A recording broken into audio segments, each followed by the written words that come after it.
What a sight to return to. Welcome to episode 13. Hold on, I just have to close the door a minute. Hold on, be right back a minute. It's doing something, my computer.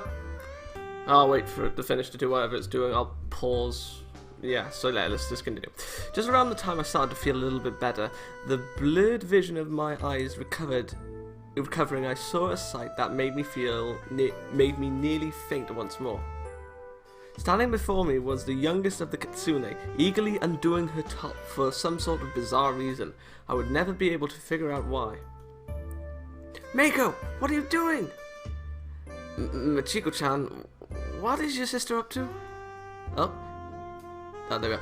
Yeah, well then, Takani was called before. Oni-sama got all her clothes off and snuggled up close to you, so now I figured it was my turn.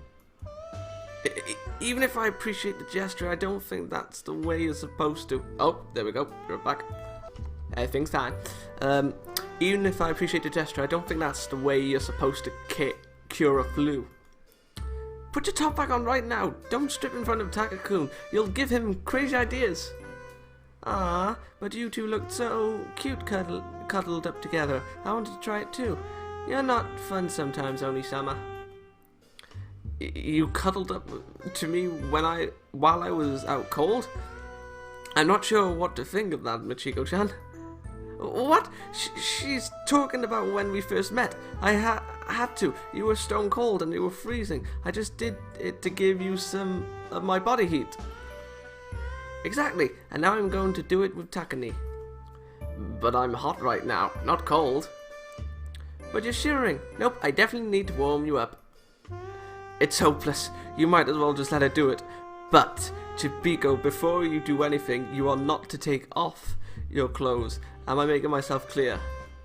Ah, but... No buts.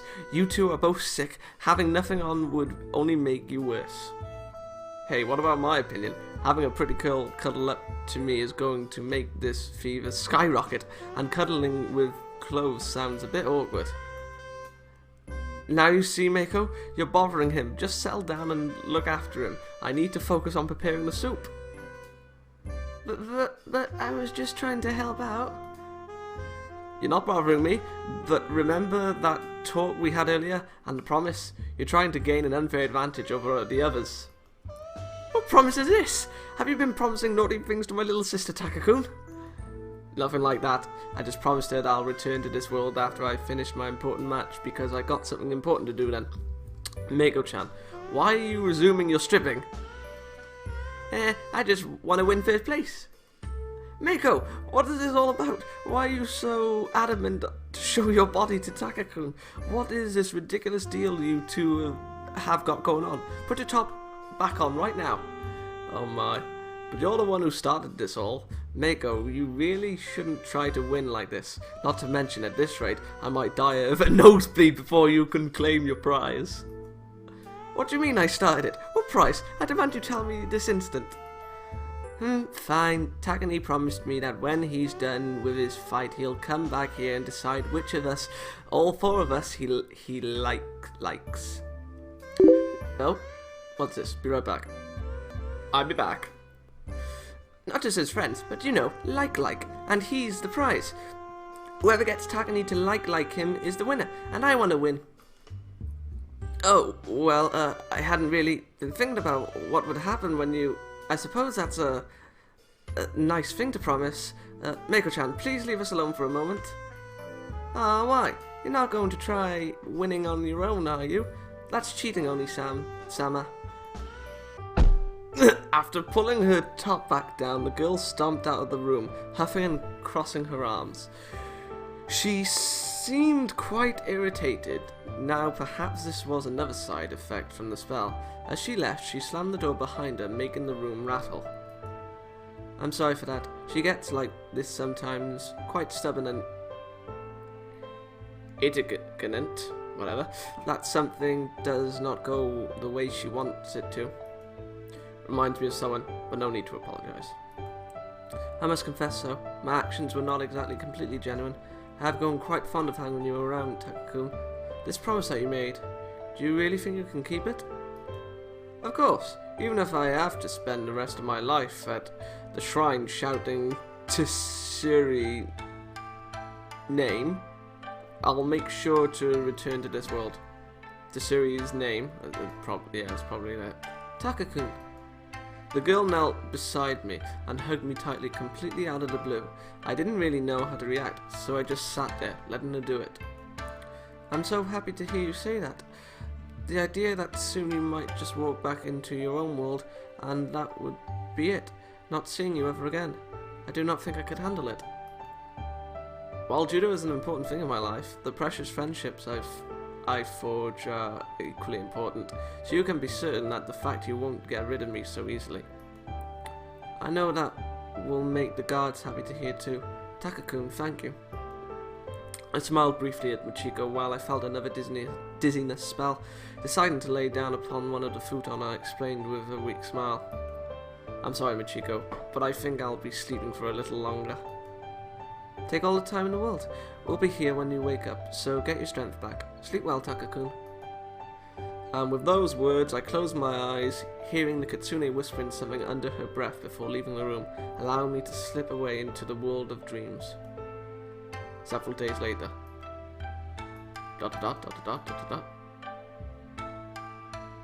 It had been around 3 days after that when I learned about the fact the village had planned some sort of festival.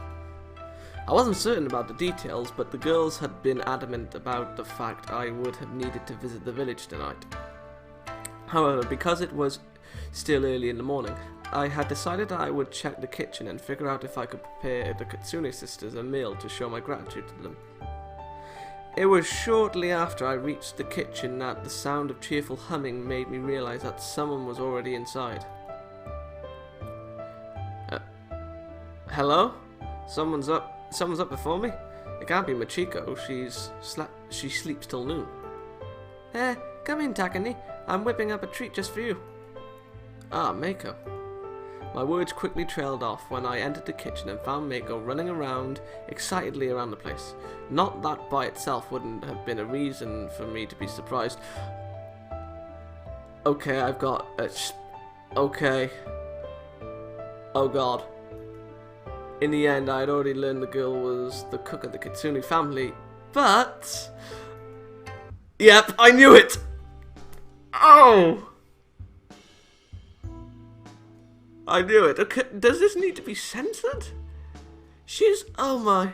It was her lack of clothes that gave me more than enough reason to panic. She's wearing panties, at least. Maeko, what in the world are you wearing?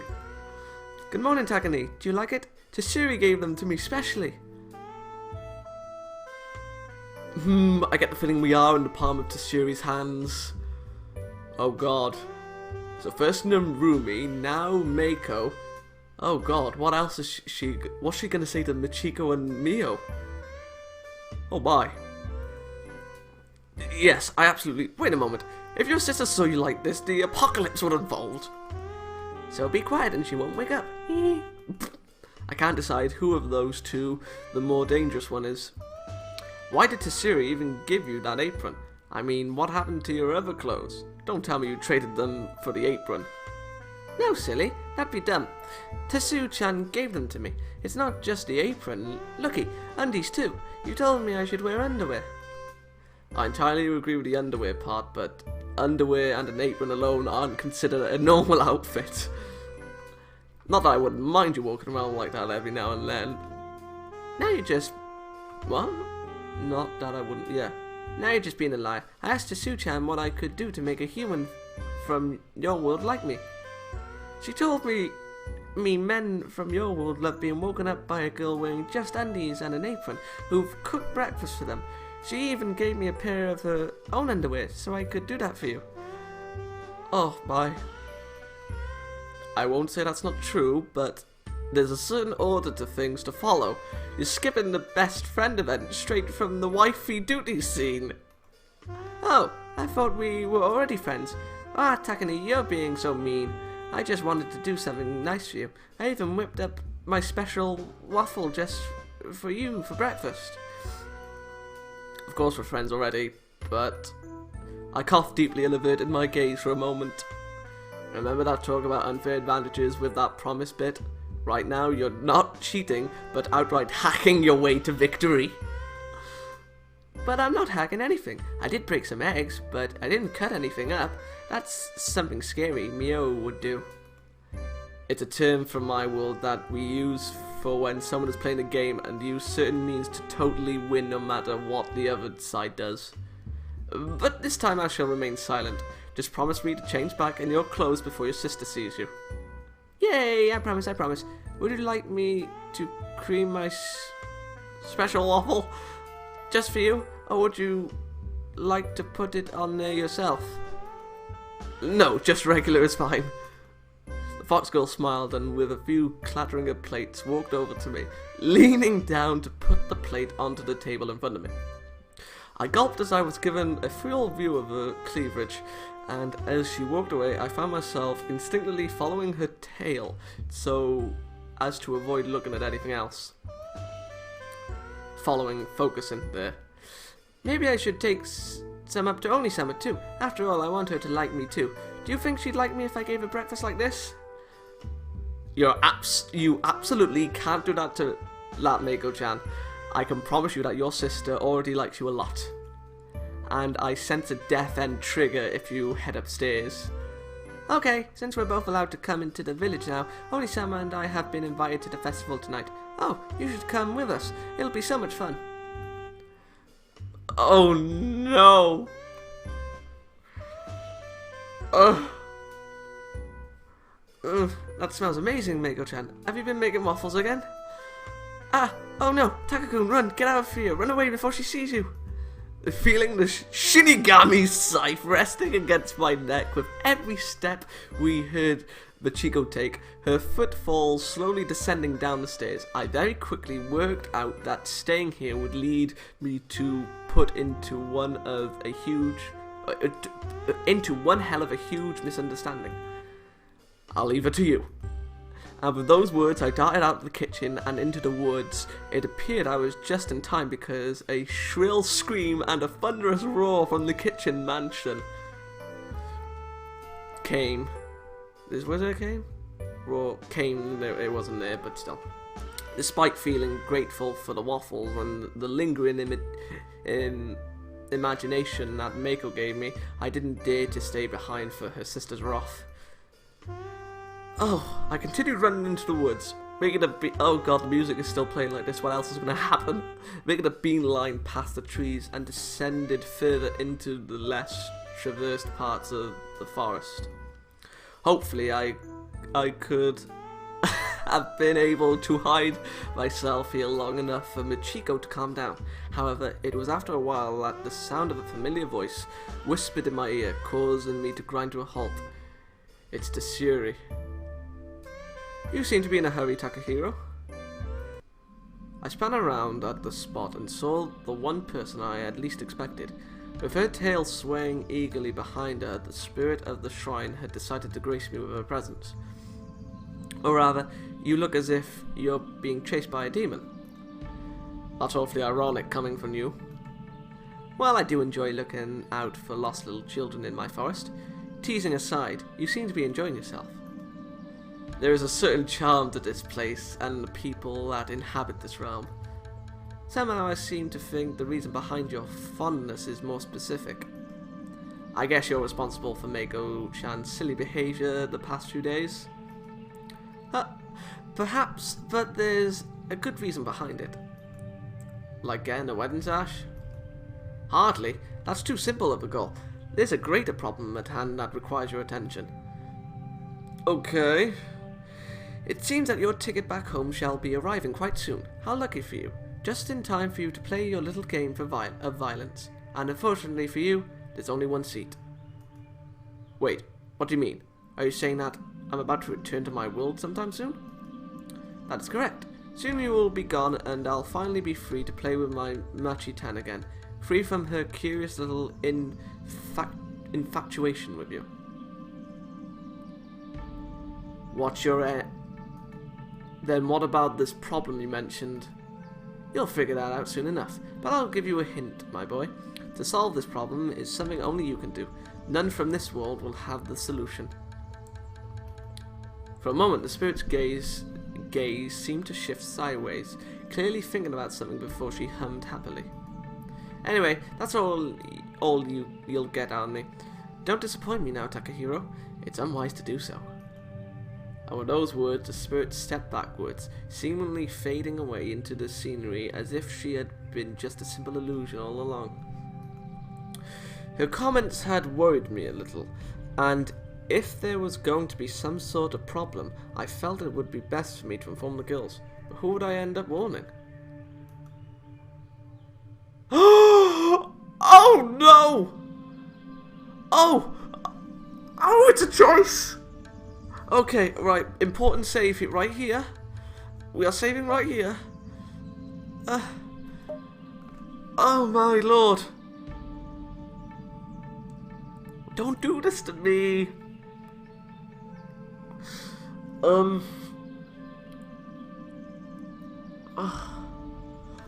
torn. My liking is for Narumi and Machiko, but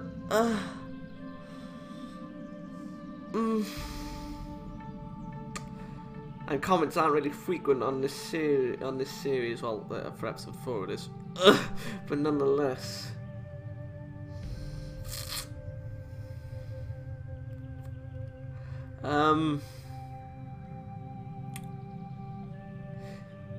Okay.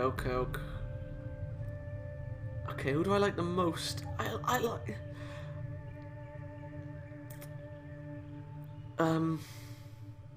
Oh, this is difficult. Maybe I should go back to the Kitsune mansion and talk to the sisters. Perhaps I should head to the village and see what they think. So it's a who should I warn?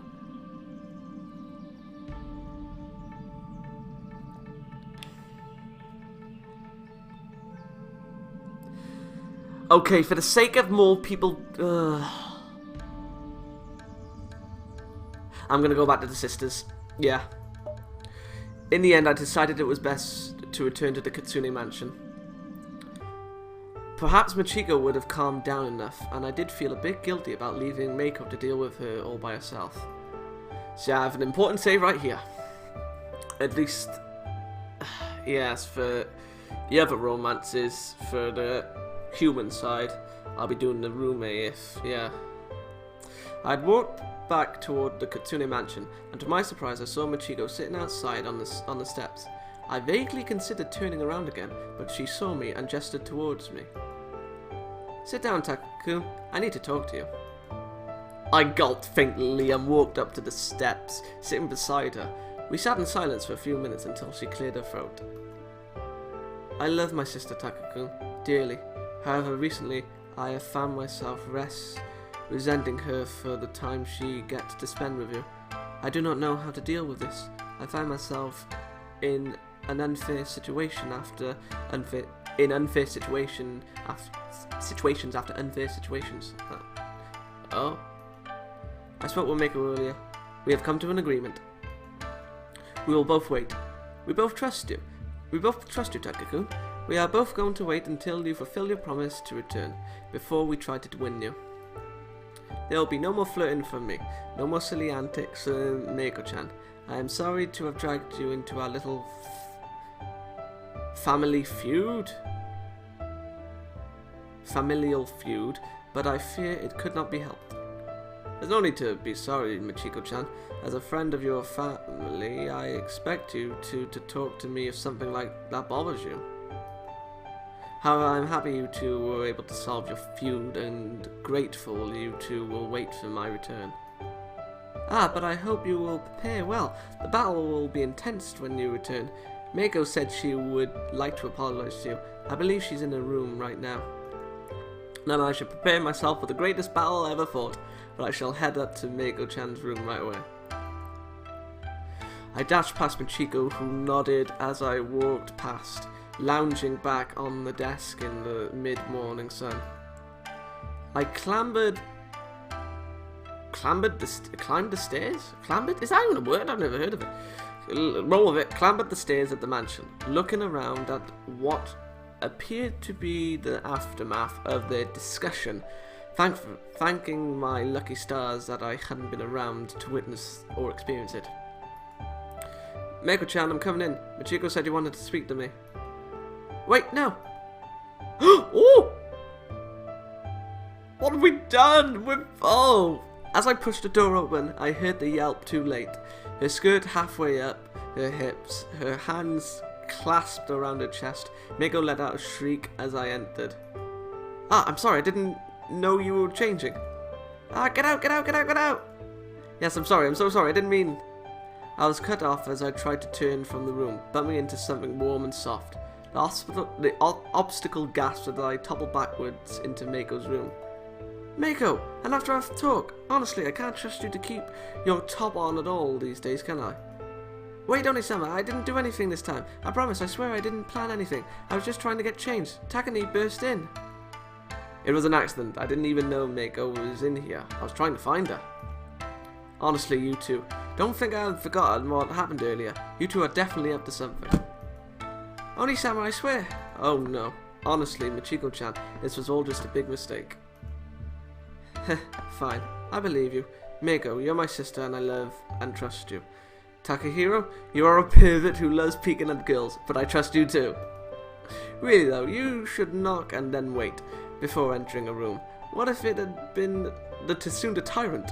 Your head would have quickly left your shoulders behind. Well, she probably would have fainted.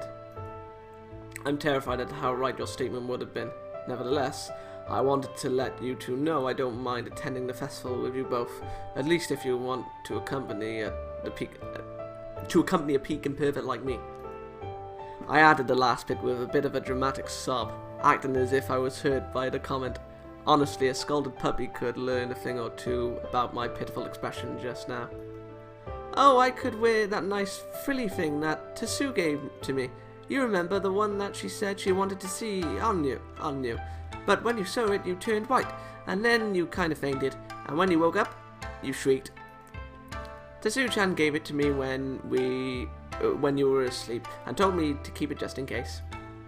As she said this, she giggled to herself, and leaned towards her drawer, reaching for it with both hands. Oh my.